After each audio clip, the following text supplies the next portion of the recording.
Baba, what is the difference between actual and potential?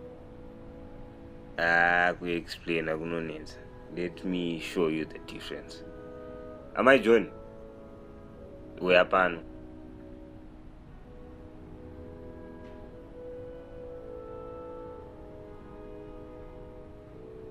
Murume akatada kupa $5 million urara newe unobvuma here? Obvious ndinotora. Handua zvinzwa. Mira chidedzi hanzvadzi yako Gao. Gaudensia. Svika kuno mwanangu. Murume akatada kupa $5 million urara newe unobvuma here? Obvious ndinotora. Handua zvona. Potentially we are sitting on $10 million, but actually takagara nemauri pana.